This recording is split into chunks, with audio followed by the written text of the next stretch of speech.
Now, before we discuss sauces, let's review keto-friendly foods. Now remember, always measure and track and count your net carbs.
Now let's discuss sauces.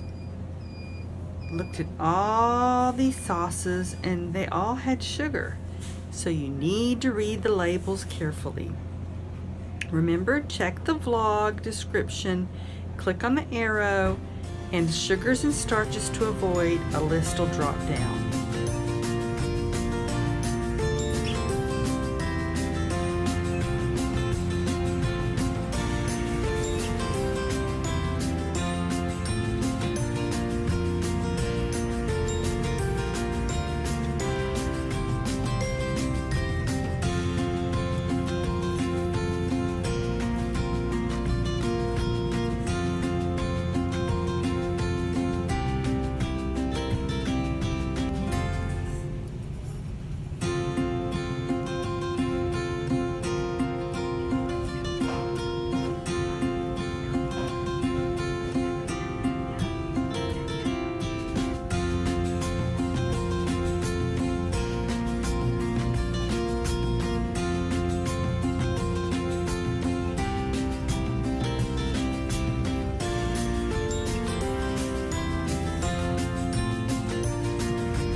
Now I did find one sauce with no added sugar. You need to read the labels, maybe you can find more.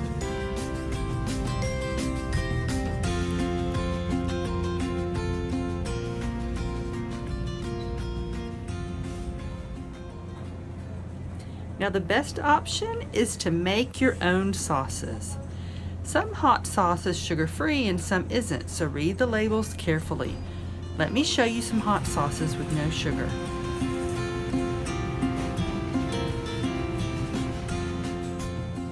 But one of the flavors had sugar, so be careful. Always read.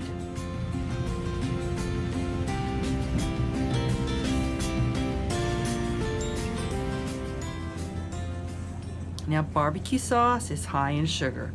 It's better to make your own.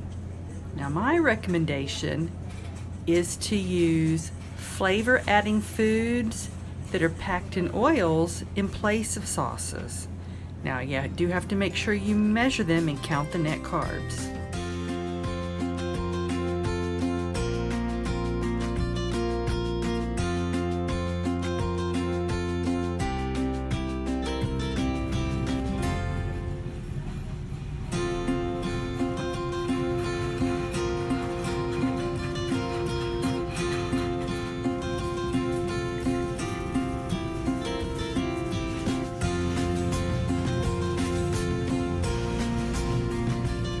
it's going to require less of these high-fat foods to satisfy and add that extra taste.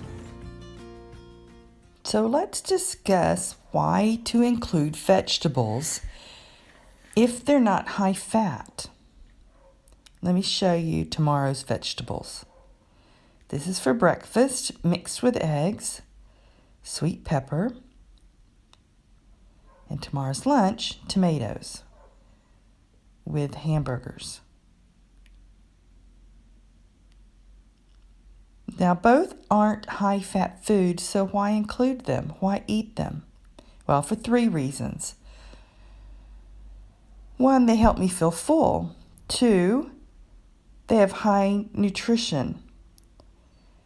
They're good for my health. They're good for fighting cancer, for blocking inflammation, variety of reasons. 3rd, which is very important, is gut health. I'm not only feeding myself, I am feeding my gut bacteria. Yes. Our bodies have billions of bacteria. The fiber in vegetables helps the good bacteria to grow. And the good bacteria communicates with my brain.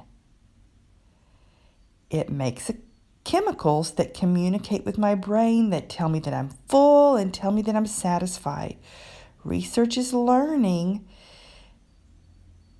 that people who struggle with weight don't have the right kinds and the right amount of good bacteria. The brain doesn't get the right message. The bacteria are always hungry. It's important to include vegetables to feed my gut and to improve my health, because they're communicating with my brain to tell me that I'm full and satisfied.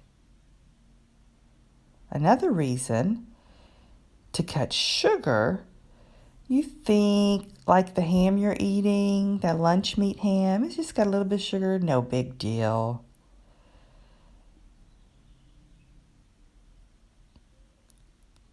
My mayo has a little bit of sugar, no big deal. My hot sauce has a little bit of sugar, no big deal. But guess who loves sugar? The bad bacteria. Our guts have good bacteria and they have bad bacteria. And too many bad bacteria cause a communication breakdown. And my brain doesn't realize it's full, it's always hungry. And my health declines. My inflammation increases. So cut all the sugar, all of it. It'll help you. If you're craving, I'm just craving that lunch meat with that little bit of sugar, and you're craving that sauce that has a little bit of sugar. It's probably your gut bacteria that are craving the sugar. It's going to require some patience, a couple of weeks, and you can overcome it. And your good bacteria is going to grow. Try replacing those foods that have a little bit of sugar in them, replacing them with some vegetables. It's better to replace those 1 or 2 carbs you're getting from the sugar with 3 or 4 carbs from vegetables. And feed your good bacteria.